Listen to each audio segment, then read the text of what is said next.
মুমিনের প্রতিটি কাজ হতে হবে আল্লাহ তাআলা ও তার রাসূল সাল্লাল্লাহু আলাইহি সাল্লামকে রাজি ও খুশি করার জন্য। কিন্তু আফসোসের সাথে বলতে হয়, আজকাল মানুষ আল্লাহকে ভয় পায় না, সরকার নেতা জালেম সরকার নেতা চামচা পুলিশকে ভয় পায়, আল্লাহকে বড় মনে করে না, জালেম সরকার ও তার নেতা ছাতাকে বড় মনে করে।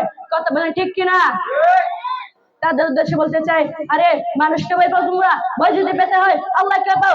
আমরা বলি ভয় যদি পেতে হয় একমাত্র আল্লাহকে পাবো। আল্লাহ যখন আমাদের সাথে আছে পৃথিবীর কোনো ভয় আমাদের নাই, কারণ আমরা বলি আল্লাহু আকবার, আল্লাহু আকবার, আল্লাহু আকবার। আল্লাহ বড়, আল্লাহ বড়, আল্লাহ বড়। দুনিয়াতে যখন এসেছি আমার কানে শুনে দেওয়া হয়েছে আল্লাহ বড়, গেলে প্রতিদিন আজানে শুনে দেওয়া হয় আল্লাহ বড়, ইকামতে বলা হয় আল্লাহ বড়, নামাজে বলতে থাকি আল্লাহ বড়, নামাজ শেষ করে বলি আল্লাহ বড়, ঈদগাহে যাওয়ার সময় বলি আল্লাহ বড়। এমনকি যেদিন জানাজাটি শুয়ে হবে সেদিনও বলা হবে আল্লাহ বড়। আরে যে মাগদে বলি আল্লাহ বড়, সে মাগদে বলতে পারি না আমেরিকা বড়, ইসরায়েল বড়, ভারত বড়, ভারতের আল্লাহ বড়, এই কথা বলতে পারি না। কথা বলে ঠিক কিনা? প্রিয় সংগ্রামীর সাথে বন্ধুগণ, দুনিয়ার মধ্যে যে যত বড় হোক, বড় বানা আল্লাহ, আবার ছোট করে আল্লাহ তাআলা। তাই আমরা যে আল্লাহকে বড় বলে জানি এবং আল্লাহকে মানি এবং তারপর যদি বেঁচে থাকতে পারি তাহলে অবশ্যই আল্লাহ তাআলা আমাদের সফলতা দান করবে ইনশাআল্লাহ। এবার আমার সংক্ষিপ্ত বক্তব্য শেষ করছি। আসসালামু আলাইকুম ওয়া রাহমাতুল্লাহি ওয়া বারাকাতুহু।